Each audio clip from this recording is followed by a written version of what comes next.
we drinking tonight, Shaman? Drinking some Prize Miraculous, it's called Midwest IPA, Minnesotan beer. Oh, that sounds fantastic. Yeah, I had one last night. It was very good. I couldn't remember the name of it though, as I was on the show. Now, what? All right, let me see my camera.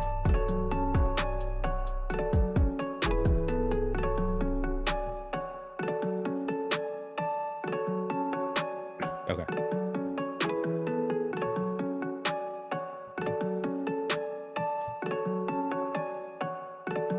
I love IPAs. I know they get like the millennials love their IPAs and their avocado toast.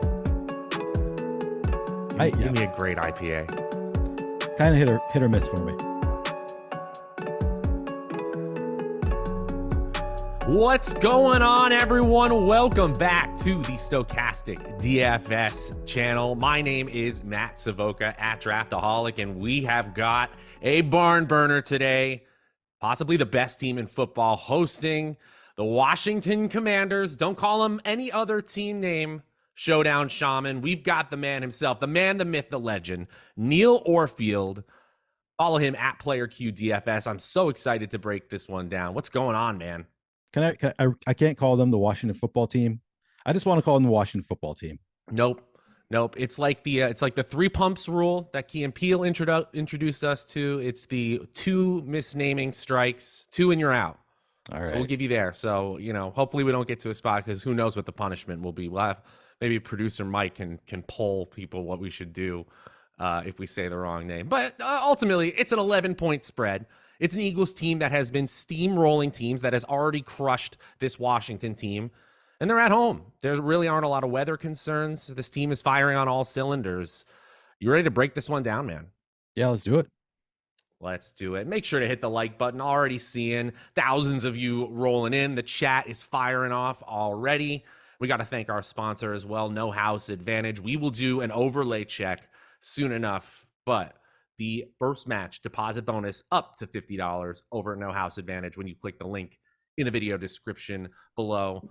All right, as I mentioned, 43-point total, 11-point spread. Pretty clear indicator of what the intended game script is here, Neil. Let's just go with a softball question. Does Jalen Hurts do his Jalen Hurts thing tonight? Yes, he does. Softball answer. Yeah. Softball question. I'll give you the softball answer. Yeah. I mean, Jalen Hurts, we haven't projected. I wrote an article today. Jalen Hurts is projected. The gap between Jalen Hurts and AJ Brown, who is our second best projected player, is larger than the gap between AJ Brown and our 10th best projected player. It's just such a huge gap for Jalen Hurts. And I think that, I mean, he does it on the ground. He does it through the air. He's going to be able to eat up this Washington defense. So yeah, no problem for Jalen Hurts tonight. No Chase Young for this Washington team. They announced that this morning. Looking at Hurts' stats this year, I mean, they're just tremendous. As a passer, his adjusted yards per attempt, up there with the best in the league, number 2 in the NFL right now, number 8 in Player Profiler's accuracy rating, and, of course, the Konami code and carries per game, number 1 in the NFL, in red zone carries per game, number 1 in the NFL, in fantasy points per game, number 3 in the NFL. The Washington Commanders' run defense is 25th in Football Outsiders DVOA. That stat that you had is just perfect. Everything else that I just mentioned is icing on the cake. If Jalen Hurts doesn't do his thing, I think a lot of lineups are going to be dead in the water because obviously he's expensive today. But ultimately, I just don't see a very high percentage of this going wrong. Now, ultimately, this Eagles defense, typically great against the run, bad against the pass in previous seasons. Can't say that really this year. They're excellent against the pass, second in Football Outsiders DVOA, second in yards allowed per pass attempt, but they're 27th in Football Outsiders DVOA against the run. Is there any way that Washington, whether, I guess, through the air with Taylor Heineke or with Brian Robinson and Antonio Gibson, can they make a game out of this? I mean, certainly anything's possible, right? This is the NFL. I don't want to say for sure, that the Eagles are going to just walk all over them and it's going to be no problem. I think it's unlikely, but I think there's, a 1 in 5 chance maybe that Washington puts up, keeps it within a touchdown of the Eagles. Okay. I think that's a fair assessment here. Neither of these players jump off the page in terms of the running game here. We'll break it down on a player-by-player basis soon enough. I mean, there's just so many ways the Eagles can beat you this year. A.J. Brown absolutely able to take over a game by himself. Devonta Smith, it's his birthday today. So if you want to play the birthday narrative, doesn't look bad in our tools either. Then you got Dallas Goedert. I saw an interesting stat here earlier. I forget who to credit. And maybe my old friend Jordan Vanek over doing great work. He was saying that in the first matchup, Washington played a bunch of man coverage and they got boom roasted a lot in that game. But if they switch to zone coverage, which you would say might be a logical thing to do, we could see Dallas Goedert ultimately have a huge game here. So between those three, and don't forget about Miles Sanders, there's just so many ways to play this, and that includes playing it alongside Jalen Hurts, right? Oh, absolutely. Yeah, there's not real positive correlation there in terms of the passing game. Like Miles Sanders is just not very involved in the passing game, but certainly you can play Miles Sanders along with Jalen Hurts. I think it was you actually who told me that you've seen positive correlation. You did some research into rushing quarterbacks and the running backs, and you thought there was at least a little bit of positive correlation. Is that correct? A little bit of positive correlation, but it's in the range where it might be a little random. And honestly, but it's that's at least kind of not great. negative, right? It's definitely not negative. Yeah, which I think most people would assume, like Jalen Hurts rushes so much that's going to take away from the running back. If it's even neutral, I think that's better than what most people would assume. So for sure, you can play them together. And I've said this before on another show, but think about it from a football logic standpoint. Forget about the correlations, the stats that we're using. Let our tools let them do that behind the scenes. Ultimately, when a rushing quarterback is such a threat through the option game or just a designed rush game, it's going to open up avenues for running backs in ways that rushing quarterback or non-rushing quarterbacks would be able to do for their team. It's just kind of that simple. So I do think that there's a chance where you just correlate Hurts with anybody you want here. On the Commander side, their run offense is, well, I'm looking at this right now, 27th in Football Outsiders DVOA. Their pass offense, 22nd in yards allowed per pass attempt. I guess the one bright spot here, and we'll get into the player-by-player eval soon enough, Heineke is making a thing out of Terry McLaurin like we all expected at the beginning of the season. Yeah, we've seen Terry McLaurin has been getting over 8 targets per game in the 3 games since Heineke took over at quarterback. It was like just over 6 in the 6 games with Carson Wentz. Of course, the opposite has happened with Curtis Samuel. Curtis Samuel was a target monster with Carson Wentz early in the year. That's kind of gone down. He's getting a little over 5 targets per game. I wrote about this in my Showdown strategy article. So I might not have the numbers exactly right, but certainly Terry McLaurin has taken over as the lead receiver. Yeah, Curtis Samuel just over 5 targets per game since Heineke took over at quarterback. So pretty small sample size, obviously 3 games here versus 6 with Wentz, but so far we're seeing Terry McLaurin taking over as expected as the lead receiver. Absolutely. He's the one semi-trustworthy piece, I would say, although you can't say the matchup is anything but bad for Terry McLaurin today. Philadelphia has locked up number 1 receivers this year. Jillian, thank you for the super chat. Best captain for single game entry. Neil, take it away. Probably still Jalen Hurts. I mean, it's tough. You could go to somebody like Devonta Smith, go to one of these guys who's going to be lesser owned. Maybe in a single entry, that might actually be a better idea. Now that I'm thinking about it, because Jalen Hurts is the most owned captain option, and he's going to be even more owned in a single entry. So actually, we have a little bit of negative leverage on Hurts, and it's probably going to be exacerbated in a single entry. So maybe I'm changing my mind here. I would probably go to, it's between Dallas Goedert, Devonta Smith. Let's play the birthday narrative. Let's go Devonta Smith. I was going to say any of those big three receivers for Philadelphia are very viable. You said a 2K entry, single entry type of tournament, because you're still probably playing Hurts in that utility spot where he has great leverage. He looks great in our tools there as well. And I do actually see Dallas Goedert creeping up in the captain spot as a pretty high leverage play. Again, lower probability of hitting a true ceiling game than, say, A.J. Brown or even Devonta Smith, but I like that answer, either one of those wide receiver options for the Philadelphia Eagles. That pretty much finished up the breakdown of the game environment here. I'll ask you the question I ask you at the end of this section every single time, Neil. Off the top of your head, what are the chances, percentage-wise, that this game goes a touchdown over its expected total? Currently 43 points, meaning what is the shootout potential of this one tonight?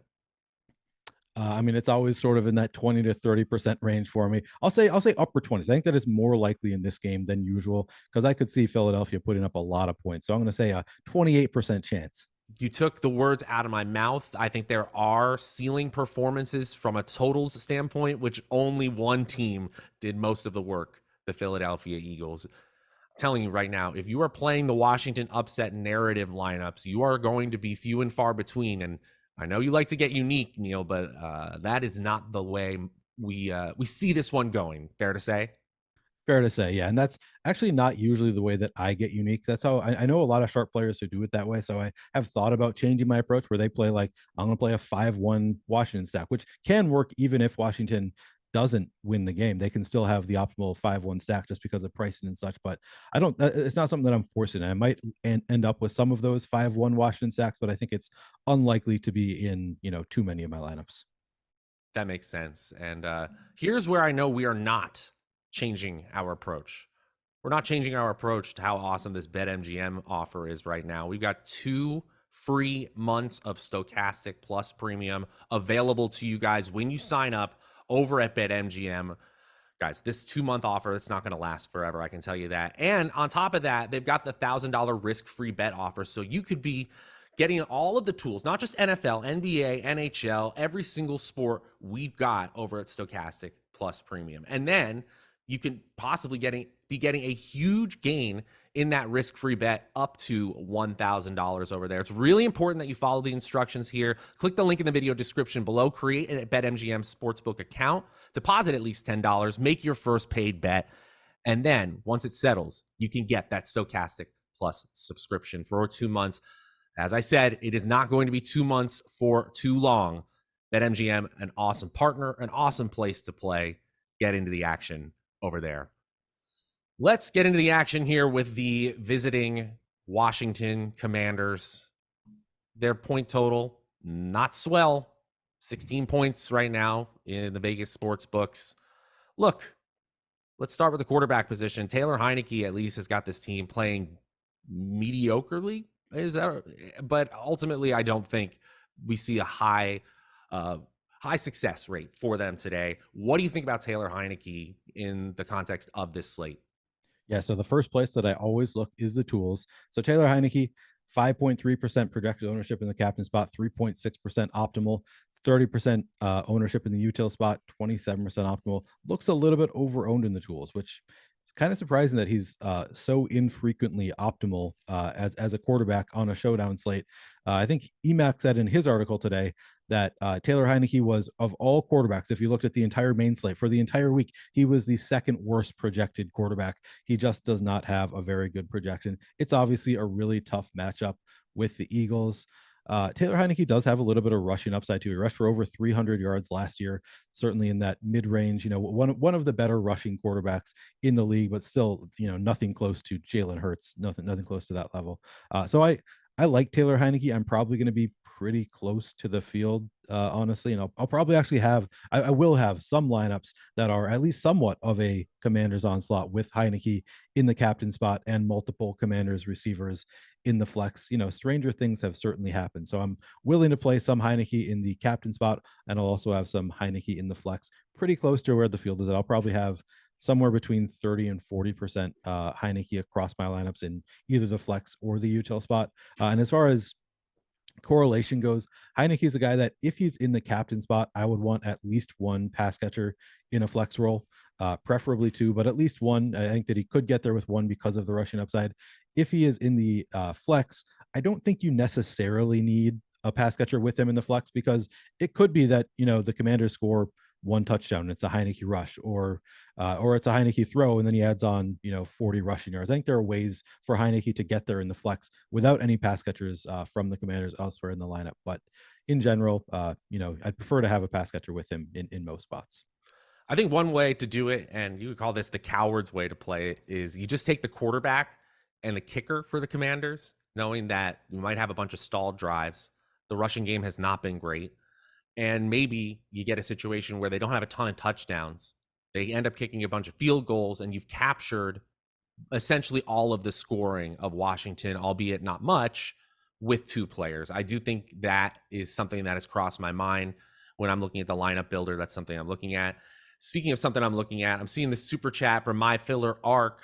What's up, man? Always here on these showdown slates, hanging out. Low end play. Obviously thinking large field GPPs, the ones you know very well, Neil. Zach Pascal or John Bates. Now, I want to hear your opinion, but I think we should say that we have the perfect tool over at Stokastic.com. The NFL DFS player compare tool can actually help us out with this very thing. And I typed in Pascal versus Bates. And it looks like Bates, 53% of the time, is a preferred option compared to Pascal right now. So if you want to see what our tools would say, looking at the range of outcomes, the simulation data gives us that right there. Obviously, we want the Showdown Shaman's opinion here. John Bates playing behind Logan Thomas, who has had a decent couple of weeks here. What's your take on this Pascal versus Bates large field debate here? It's very close for me. So that's a very good question. I'm seeing John Bates in the last game played 39% of snaps for the Commanders. Zach Pascal played 31% of snaps for the Eagles. He played 43% the week before. So pretty close in terms of snap counts for these guys. We do have John Bates coming in at 7% ownership at 800, whereas we have Zach Pascal coming in at 5.1% projected ownership at 1400. I think I'm slightly leaning towards Zach Pascal, which I don't even think I wrote about Zach Pascal in my article earlier, which I'm thinking was a miss. He's somebody that I typically would have included and probably should have included, because as I've been looking at the stats a little bit closer, I'm like, he plays enough and he's in the better matchup than John Bates at lower ownership. So I actually think that I'm leaning towards Zach Pascal, but it's really close between those two. Pascal with a roughly 20% route participation rate over the last 2 weeks. That's up from about 8% route participation rate the 2 weeks prior to that. Not a huge trend line. We really haven't seen him go over a 30% route participation rate. But again, we're talking about large field plays. Maybe he gets in there. Obviously, he's playing behind some superstar talents at the wide receiver position. And he's not even the wide receiver 3 on that roster as well. We got another super chat here. Dean asks, how about Amari Rodgers over Bates? Look at the usage 2 weeks ago, he wants to point to. What do you think of Amari Rodgers today? Yeah, he's sort of interesting. So he's also, I believe, 200 price tag. Yeah, 36% of snaps 2 weeks ago, 20% last week, and actually 51% the week before, but that was without Logan Thomas. So the last 2 weeks with Logan Thomas back, Armani Rodgers has played 36% and 20% of snaps. I assume you have the route participation pulled up, so maybe you can share that data if you do. I'm pulling it up at the moment. Okay. Well, then I'll go on and say that we have Armani Rodgers projected for 3.5% ownership. Yeah. Go on. And he hasn't really played this year. That's the thing. Prior to the past few weeks. I'm not seeing any. For some reason, he's not coming up in my data. Sorry. Okay. All right. Well, we can tell you Armani Rodgers projected for 3.5% ownership. That's half of what John Bates is.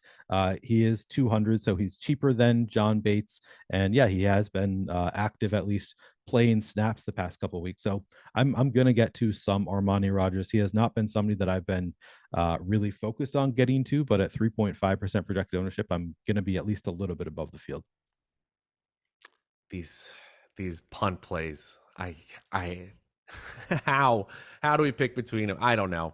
It's fun though. All right. So going back to the quarterback position, appreciate the super chat, guys. I still think Heineke has a decent amount of upside here. Again, we got to talk about it in terms of this is a quarterback on a 1-game slate, as you mentioned, somewhere between 30 and 40% of the time. Even the losing quarterback in an onslaught game ends up in the optimal lineup. So ultimately, I do think Heineke, who, as you mentioned, does have some rushing upside. His carries per game is 13th, a little bit above league average. And red zone carries, he's getting about 1 per game. He has 1 rushing touchdown this season. In adjusted yards per attempt, honestly, some of the metrics that I'm looking at in efficiency, he's just below league average. Not backup level typically. Some other stats point to a player who might be getting lucky. Sometimes danger plays, not good. He's pressured a ton. But I do think, again, the quarterback on the 1-game slate rule ultimately prevails here, because I do think Heineke, and if there is an upset, he could look really good for you. Anything else on the quarterback position for Washington? No, I think we've covered it pretty well. I mean, I'm not taking a large stand either way. I'm with you. I think he's a quarterback on a 1-game slate. He makes some sense. Maybe do a couple onslaught lineups where you have Heineke with a couple pass catchers. It certainly could work out. So I'm with you on playing some Heineke. There you go. And now we can get to the mess of a backfield. Not even really excited to play them, but ultimately we got to break down Gibson versus Brian Robinson. Great story, not efficient so far. What are you doing with these running backs?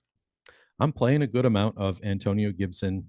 He has just been very involved. He's been playing a lot of snaps with JD McKissic out. He actually was not that involved in terms of getting touches last week, if I remember correctly, but I think that was probably just a fluke. I think Antonio Gibson, I mean, he has generally been a target monster for the Commanders. And I think he is, as you said, I think he is clearly the more talented running back there, just as a rusher and a receiver. So I think that as long as he doesn't fumble the ball, I think that Antonio Gibson is probably set to get a decent number of touches. So I'm playing a little bit actually above the field on Antonio Gibson currently. We have projected for 33.5% ownership. I'm currently getting to like 41% in the flex. And I'll probably have I have around 11% right now in the captain spot. Now, probably not my final crunch, so this don't hold me to these numbers, but currently I'm a little bit above the field on Antonio Gibson. And then I pull up our tools. Looks like he is a little bit over-owned in the captain spot, under-owned in the utility spot, 7% projected ownership, 6.3% optimal in the captain spot, and then 30% projected ownership in the util, 34% optimal. So I think he's a solid play either way you want to do it. How do you feel about Antonio Gibson? So I feel like they have a cap on Antonio Gibson's usage. Ultimately, with Brian Robinson back in the fold, the game script will dictate how much Brian Robinson gets to be utilized. And I think that when they are in a positive game script or a neutral game script, you're going to see situations where Robinson has as many opportunities, targets plus rushes, or even outpaces Antonio Gibson. But Antonio Gibson, especially with McKissic out, is a lock for about a dozen to 15 opportunities. Listen to the last 3 weeks. Brian Robinson, 22 opportunities in week 7, 8 opportunities in week 8, 15 opportunities in week 9. Those 3 weeks for Antonio Gibson, 14 opportunities, 14 opportunities, 14 opportunities. So if you're asking me how many opportunities you think Antonio Gibson is going to get, I think it's about 14. But Robinson, if there is some upside here, if there is some opportunity for an upset, I think he is an interesting play here, because very low probability, but he could have some cleanup work. In terms of efficiency, Gibson looks way, way better right now. That's kind of why you're leaning towards him. Yeah, I think so. I think that's, and it's so you actually think Brian Robinson will be more involved in the passing game, which does make him more interesting to me. I'm actually currently above the field on both of them. So I should say I prefer Antonio Gibson generally, but I am above the field on Brian Robinson as well. He just didn't look quite as good in the tools. We have Brian Robinson coming in at 3% projected ownership in the captain spot, 2.4% optimal. 17% projected ownership in the util spot, 15% up. So just a little bit over-owned in both spots for Brian Robinson. But if you do think he's going to be more involved in the passing game, and certainly he could always score a touchdown, and he's 5,400 as a running back who's splitting carries, I certainly think Brian Robinson is a valid play. Somebody I'm going to be playing a good amount of today as well. The most in terms of targets he's had all year, 2. 2 weeks ago, Gibson out-targeted Robinson 7-0. I felt like I understood this offense more. But then last week, in total opportunities, Robinson outpaced Gibson. And yet we're breaking it down, and we're seeing it in chat, some disparaging comments about the Eagles' run defense. Is if there is one vulnerability here, one place to break down this team, it might be through their run defense this year. Ultimately, I think the answer to this question might be none.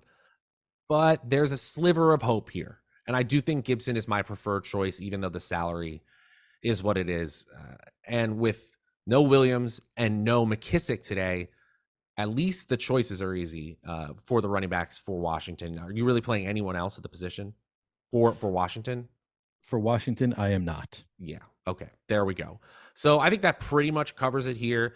Let's head to the wide receiver position, which, as we mentioned, has gotten more interesting with Taylor Heineke, not less. Again, the Philadelphia Eagles pass defense is one of the best pass defenses in the league. That makes the ceiling game potential of this Washington team in the receiving game less likely.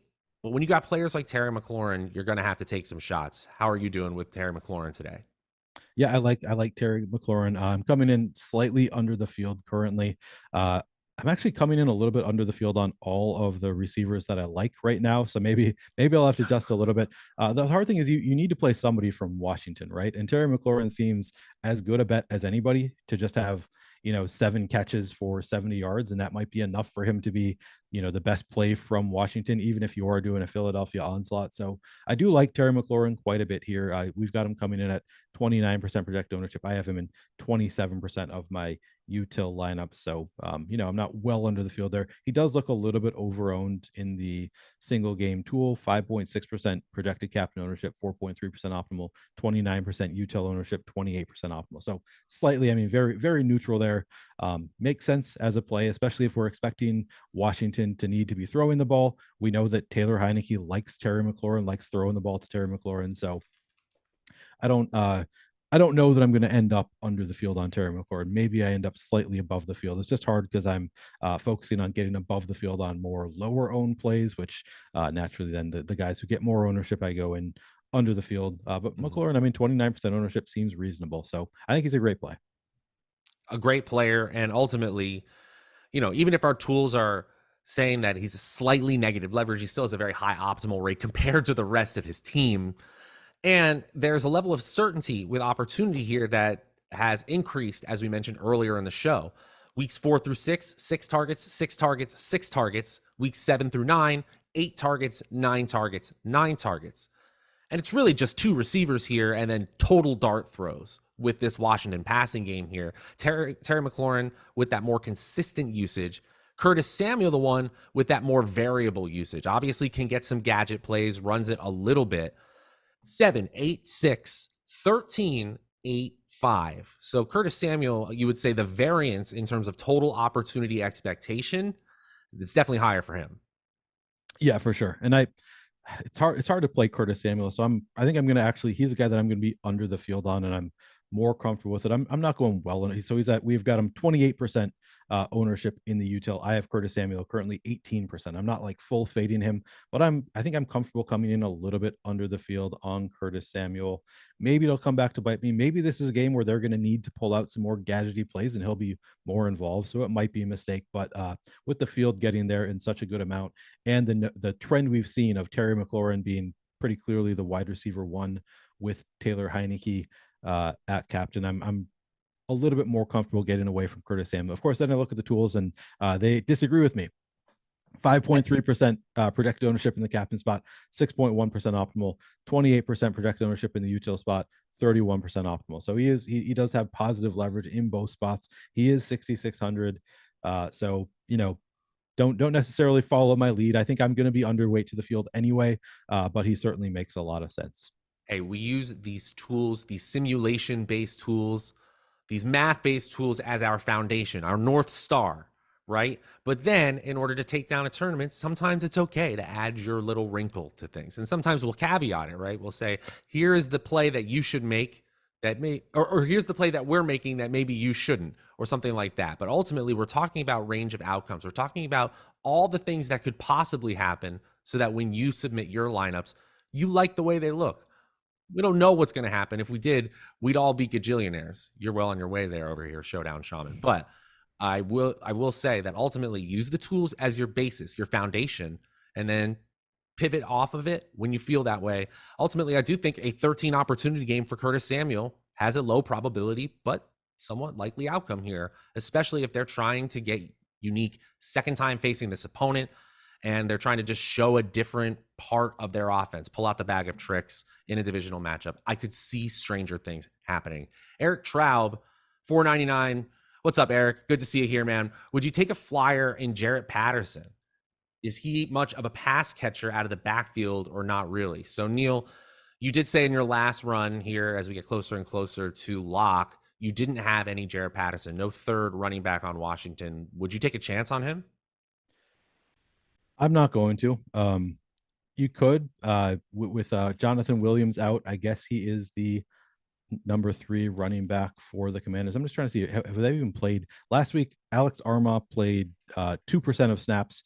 The week prior to that, it was, I mean, JD McKissick was obviously there. So I guess it's been mostly just those 3, Gibson, Robinson, and McKissick. We haven't seen Jared Patterson play a snap, though, yet, according to what I'm looking at least. I don't think that he has played a snap for the Commanders.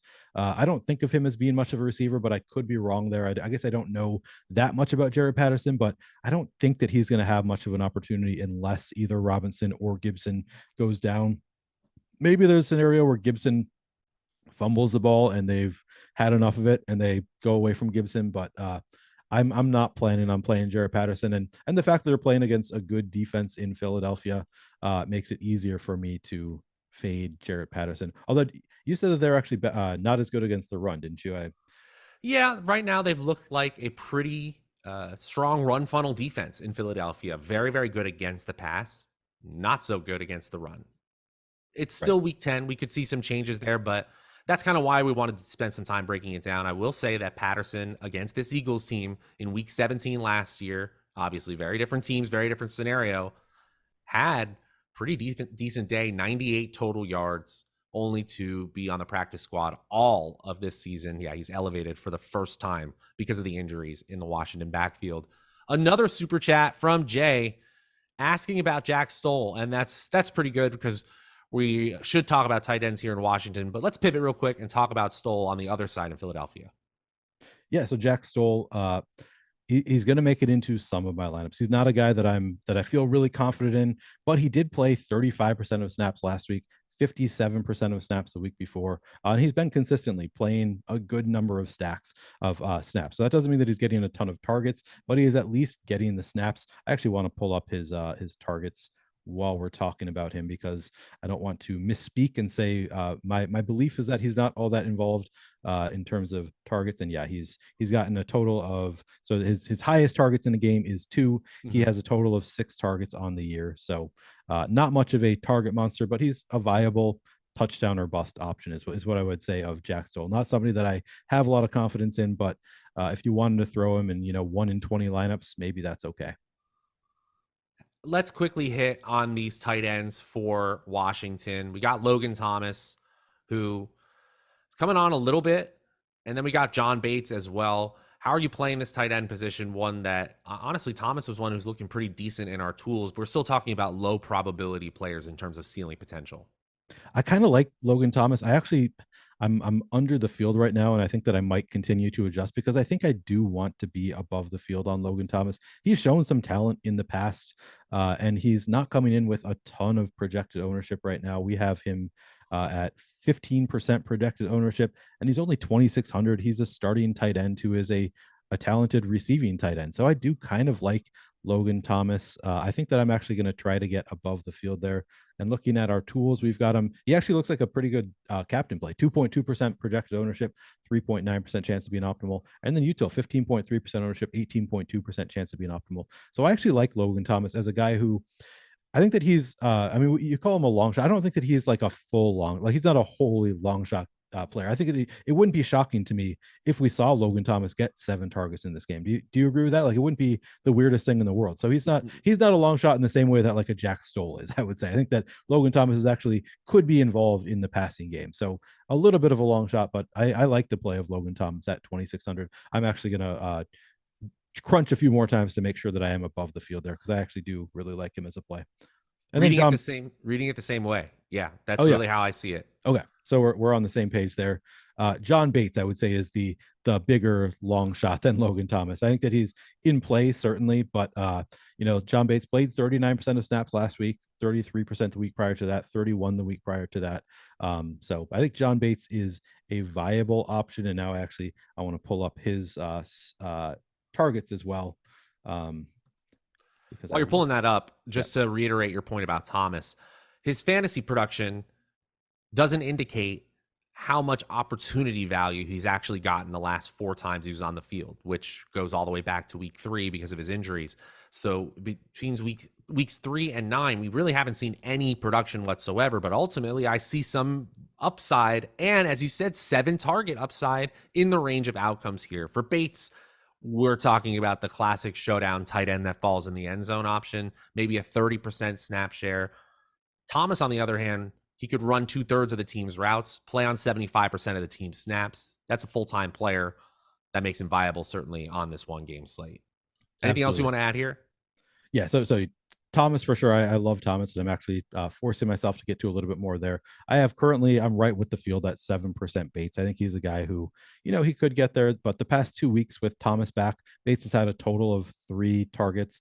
He had been getting more with Thomas out earlier in the year, but with Thomas back, I just think that Bates kind of takes a backseat. And he's I would say that Bates is another touchdown or bust kind of option. It could happen, wouldn't be the weirdest thing in the world, but I don't think that he's getting 5, 7 targets most likely.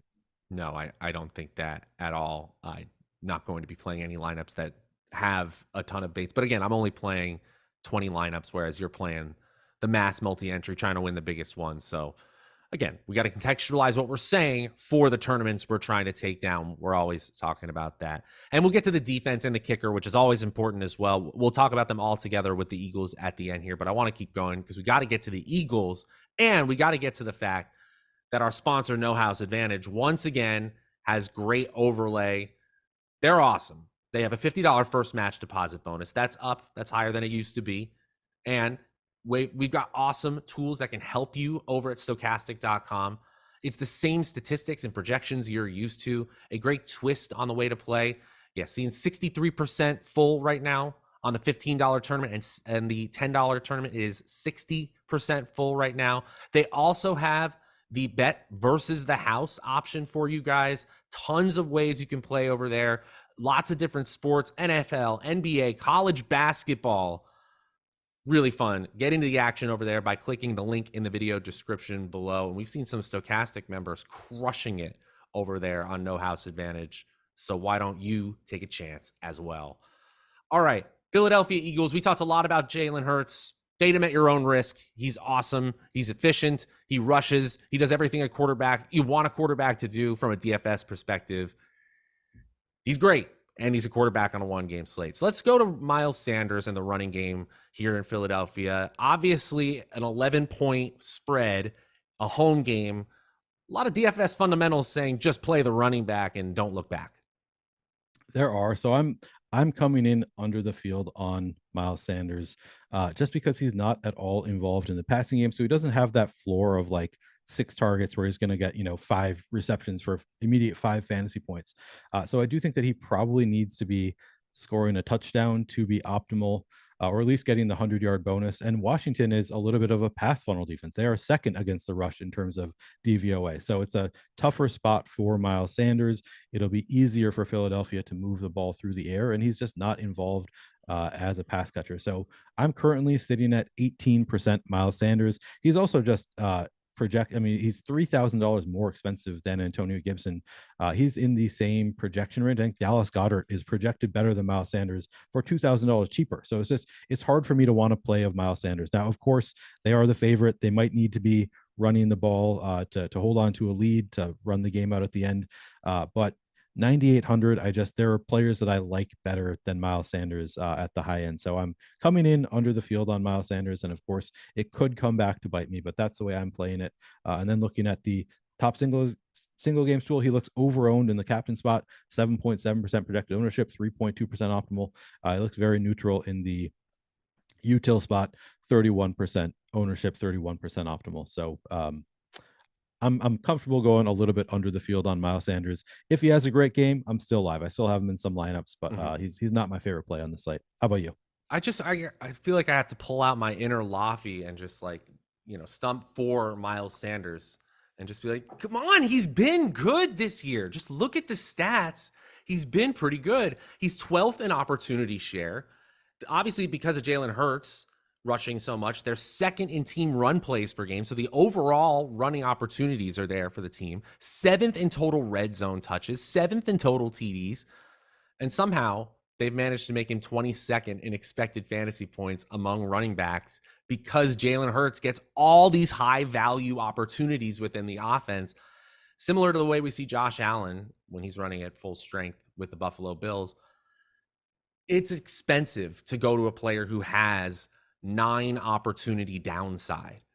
But let's not pretend that there's only one player on the Eagles who has 20 touch upside in this game, and it's Miles Sanders. So I do actually think for this, the way he's been playing this year, it's kind of fair. I actually think I will be a little bit over the field. Yeah, and I think that that's a reasonable way to approach it too. And I get it; they are the favorite. He's the running back. It just even when he even rushing, so he doesn't have many opportunities in the receiving game. So all of his touches are rushes, right? And the past 2 games, 17, 9. I mean, he's gotten pretty consistently, generally double-digit touches, but just I'd like to see a few more of them through the air. The past, 17 was the last game, 17 rushes, 9 the week before that, 18 the week before that, 15 the week before that. So he's, it's pretty good, but he's not, if he's not going to be getting any targets, I'd like to see him getting 20 rushes per game to feel a little bit more comfortable. And he's more, just barely in the teens. So I get what you're saying. You mean 1 target, 0 targets, 0 targets doesn't exactly inspire confidence in you, Neil? It's not my favorite thing to see. Yeah. Yeah, the PPR upside, not fantastic for Sanders. He has to be efficient or has to score, and at that high salary, I see why you can make the bearish case for him. Still think he's pretty good. I get it. Any other running backs you want to highlight here for Philadelphia before we move on to the receiving game? I mean, none of them look that great. So I am a little bit above the field on Kenneth Gainwell currently, but it's not great. Like none of these guys. Boston Scott had 1 carry last game for the Eagles. Kenneth Gainwell had 4. He had a great game. I think he was in the optimal lineup because he scored a touchdown and he got 22 yards on those 4 carries. But neither of these guys actually get that great of an opportunity for the Eagles. Kenneth Gainwell getting nearly 10% ownership. Boston Scott at 7%. So I'm actually currently below the field on Boston Scott and above the field on Kenneth Gainwell. I don't have a strong take one way or the other on these guys, but Boston Scott played 8% of snaps. He played just 5 snaps last week. Kenneth Gainwell played 18 snaps last week, with Miles Sanders playing 42. So these guys just were not very involved last week. And the week prior, Kenneth Gainwell 14 snaps, Boston Scott 13 snaps. So they were pretty evenly split the week before. I don't know. I don't think these guys are low enough owned that I really feel strongly that I need to get well over the field. It's sort of a tough spot where these guys, they just don't have many opportunities. Of course, one of them could score a touchdown and then they'd probably be optimal, but it's hard to really feel confident in these guys when they're just not getting that many opportunities. Do you see it any differently? These backup running backs, man, they're priced up to a point where they're kind of unplayable because they're at a salary range just in case the starter goes down. They won't be complete chalk. Now, 4,600 RB1 in a situation where Sanders wasn't playing would still be very, very cheap. But 4,600 for a backup running back, that's almost unplayable. And even 1,600 isn't the same as 600, isn't the same as 200 for a third stringer in Boston Scott. So I'm kind of with you there. It's Miles Sanders or bust. And in the tools, at least, these only look like so-so plays. I'm looking at it now. All 3 negative leverage scores, meaning they show up in the optimal less than the expected ownership for all those players. There's so many ways to win, not just in DFS, obviously, but on OddsShopper right now, the guys are just absolutely crushing it. And it's just such a great place to play. OddsShopper has all the things you need to be a professional bettor or enter the world of professional betting. I'm calling it sports speculation at this point. They have an arbitrage tool, a parlay tool over there, and so many different sports, different projection models that you can use. It's just incredible what the team has built out over at OddsShopper. You can make your best bets in 30 seconds or less with OddsShopper. Click the link in the video description below to sign up for free with OddsShopper and start making smarter bets now. Also hit the like button. We appreciate you guys being here on Monday night. The greatest game of all time. The 11-point spread Monday nighter. Hey, the Eagles keeping that perfect season alive. That makes the narrative kind of interesting here. But check out after the show, of course, the Odd Shopper YouTube channel as well. So many great pieces of content every single day over there. Now let's bring up the wide receivers. There's some pretty good ones who play for the Philadelphia Eagles. A.J. Brown, absolute game takeover potential every time he steps onto the field. Devonta Smith, birthday narrative. And we mentioned some players that might have some tertiary players that might have some value here. Break down the wide receiver position. Who are your favorites and who are you getting to the most? Yeah, I mean, AJ Brown, obviously a stud. I'm getting a little bit under the field. We've got him at 40% projected ownership in the util spot. I'm at 30% currently. I'm getting enough that I feel comfortable that I'll have a shot, even if he goes out and crushes. We have him optimal in the captain spot, 10.5% of the time, optimal in the util spot, 43% of the time. A little bit over owned in the captain spot. We have him at 12% projected ownership in the util, a little bit of positive leverage. What can we say about AJ Brown? He is the best receiver in this game. He clearly has the highest upside in this game. He has the second highest projection on the slate. We talked about Jalen Hurts having, the 7-point projection spread between him and the next best, and that is AJ Brown. Is 7 points projected fewer than Jalen Hurts. He is the next best. So I like AJ Brown quite a bit. I'll have him, as I said, I'm a little bit under the field. Currently in the util spot, in the captain spot, I'm under the field there too. I'm only at 7% AJ Brown in the captain spot. That could end up biting me, but that's fine. I've got at least outs there. So I'm under the field, but that's because I'm leaving salary on the table, trying to make unique lineups. It's not because I don't think that AJ Brown is a phenomenal play. That's dangerous, Neil. I know it is. Look what producer Mike's got on the screen. He's always got awesome. Look at the is that matching T-shirts from the crew with Devonta? Oh, Batman thing. Now. Yeah, very cool, very cool. I mean, look, AJ Brown has had double-digit fantasy points in every single game this season except for one, and it was 2 short weeks ago where he's absolutely blowing the roof off of the slate with 156 total yards on 185 air yards. I think he had over 40 DraftKings fantasy points that day.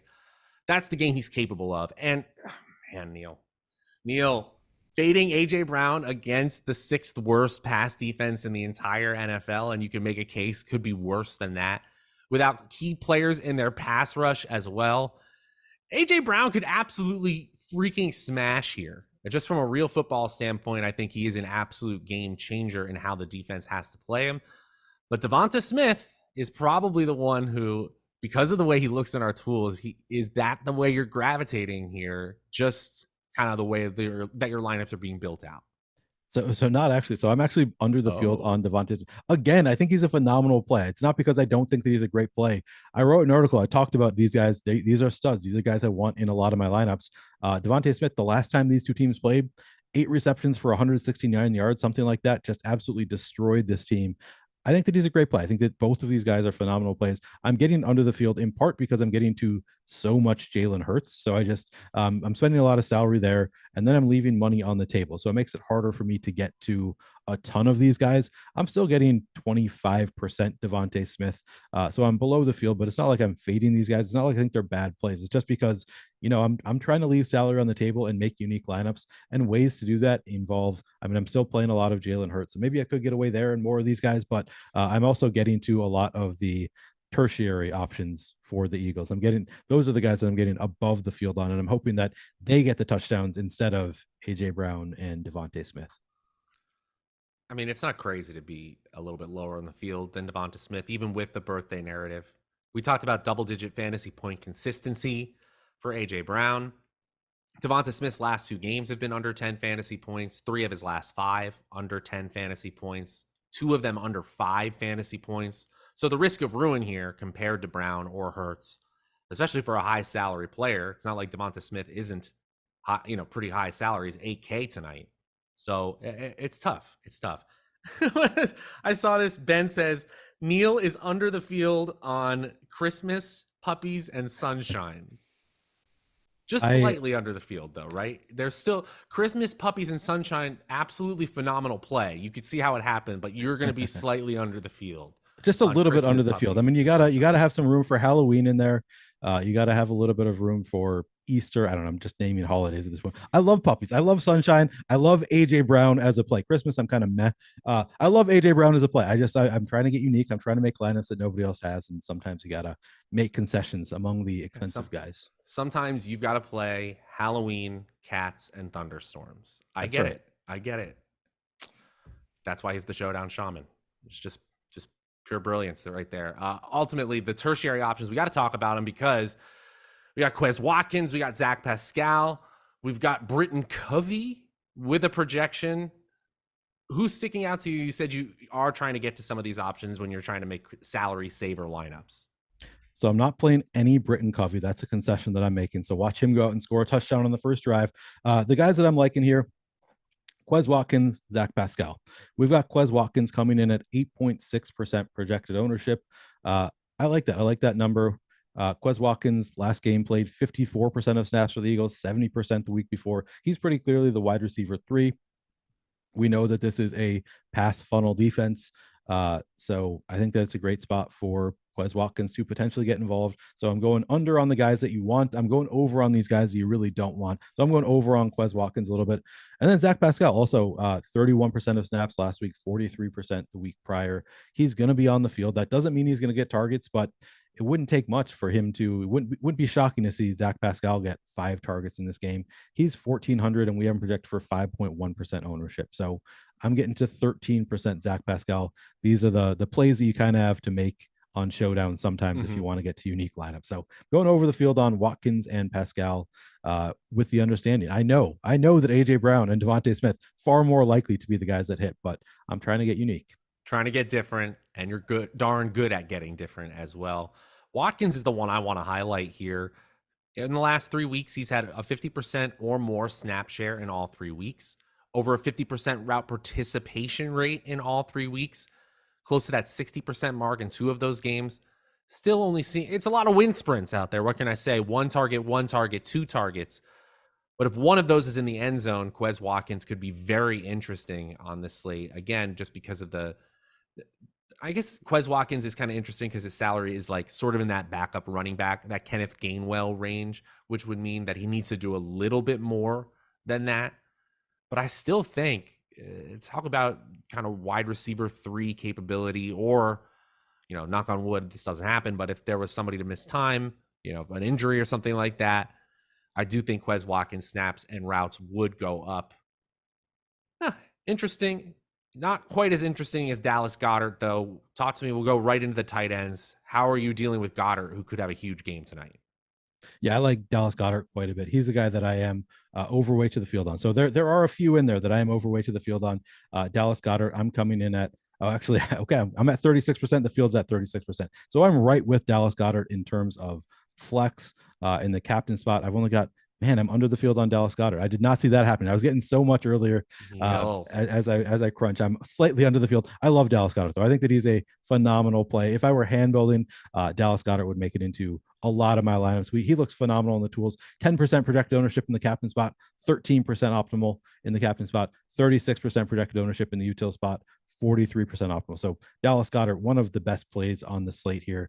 I'm disappointed that I'm under the field now, but I'm probably not recrunching at this point because I moved on to FanDuel. But yeah, I like Dallas Goedert quite a bit. I'm disappointed in one thing. I just saw the likes on this video. Can we get to 500 likes? We can do this. We've got, what do we got? 1,600 of you chilling on this fine Monday evening, and the likes are free. That's the best part. I really like that price personally, Neil. How about you? It's a great price for a like. Yeah, I believe that our audience can get us. How many more likes do we need here? What are we looking for? I know that they can do it. We need at least 200, but this is a conservative ask to just get to 500. We could easily hit 1,000. Yeah. But sometimes we have to ask. The YouTube overlords. It helps us immensely with them we need those their likes. Understanding. We need them. It's just that simple. Just do it. Hulk smash, as producer Mike Stokastic in the chat says. Let's go the other tight ends. If you want to mention any, do that briefly. But then let's go into defense and kickers because we're at inside 5 minutes to lock. Mike, we're not going to do the lineup build just because we're getting close here and we want to answer questions at the very end. So talk to me about Stoll briefly. We did already. Anybody else you want to mention? And then we'll go into the defenses and the kickers as well. No, I think that Stoll is the only other relevant tight end for the Eagles. He's not a guy that I am going to be getting. He doesn't get a ton of targets, so he's a guy who's essentially just a touchdown or bust guy. Not like I prefer like obviously Logan Thomas, Dallas Goedert. Those guys are actually involved. Stoll is just entirely a touchdown or bust guy. So I'm actually exactly even with the field. I have 4%. The field's at 4%. I'm comfortable with that. Okay, that makes sense to me. Now let's talk about the Eagles defense. They could crush here. They don't look amazing in our tools or anything, but a defensive touchdown, hard to predict. Doesn't seem out of the question tonight, that's for sure. An 11-point spread would kind of say this could get ugly for the team that's projected to lose. Yeah, no, it's a great spot for the Eagles defense. I think that's actually a spot where I am overweight to the field. Currently, I have 30% Eagles defense. I mean, so Taylor Heineke throws a lot of interceptions. He's thrown one each game this year. He threw 15 interceptions in 15 games last year. Antonio Gibson is the lead running back. He has had fumble issues. There's just these guys have turnovers written all over them. So I think it's a kind of a smash spot for the Eagles, on top of the fact that Washington's just probably going to have trouble moving the ball, and the Eagles are a great defense by default. Now, obviously the price, 6,400, a little bit scary, but I'm eating it. I think that it's a good play here. I think that this defense could be great. Commanders defense, disgusting. Is that fair to say? Exactly. That's how I feel. And then let's talk kickers real quick. Kickers on a 1-game slate, always interesting here. I mentioned how I might play Joey Sly with Taylor Heineke and see if I can capture a bunch of touchdown equity from Washington. So I don't think you can completely rule out Sly, but obviously Elliott's a better play straight up. Yep, I'm with you. I'd rather play Elliott. I'm going to be getting to some Sly as well. Excuse me, as I am making some. Oh, I can do. Okay. Sorry, I'm submitting FanDuel right now, but I'm entirely with you. I think that Joey Sly is not as good of a play. I'd rather get to Elliott, but I'll be playing some Joey Sly as well. I've got something in the teens. I'm not taking a strong stance there. It's obviously going to be tough because they're going to need to move the ball, get him into position to kick some field goals. But I'm with you. I'll have some Joey Sly, and I like that approach. Having some Sly with Heineke lineups makes sense to me. There you go. And I do think the Commanders' defense is not entirely unplayable, especially if you are building a super contrarian narrative, like going 4-2 Washington or 5-1 Washington in a large field tournament where you think things might unravel for Philadelphia. It's just so low probability, unless you're talking about trying to take down the largest field tournaments. You don't really have to do it. Hey, and guys who want the lineup build instead, we have that available for you guys. We have a strategy show every Monday and Thursday morning where we're talking about this exact showdown slate, and they do a lineup build at the very end of that one. We just want to get all the information we can right up until lock. And we only got a minute here until that lock. Hopefully you have your lineup submitted, Neil. Where can they find you? What are you up to over on Stokastic these days? Yeah, you can find me on Twitter at PlayerQDFS. I do a lot of content for Monday Night Football and Thursday Night Football in particular. I do an article. I do 2 videos on demand about how I set up my fantasy cruncher. And then I do live before lock for Monday Night Football, Thursday Night Football, and Sunday Night Football. I'm also on strategy shows on Wednesday. I do On the Contrary Friday, then another strategy show on Saturday. So you can find me all the time on the Stokastic YouTube channel. And again, Twitter at PlayerQDFS. And if you want even more access and you haven't joined the family over at Stokastic, now is a great time because we have a link in the video description below. You can get 3 days free, absolutely free for the NFL package. You got projections, you got ownership, 1v1 tools, the lineup generator, top stacks tool, everything for new users only. You get 3 days free. Again, link in the video description below. You know the Showdown Shaman. He's Neil Orfield at PlayerQ DFS. My name is Matt Savoca at Draftaholic. We are at Lock. That's it for the live shows here on Stokastic DFS today, but we've got Engelman's The Process. We've got strategy shows for the NBA, NFL, NHL, PGA, and NBA Deeper Dive and live before lock tomorrow. Enjoy this final game of Week 10, guys. For Neil, producer Mike, I'm Matt. We'll see you guys later.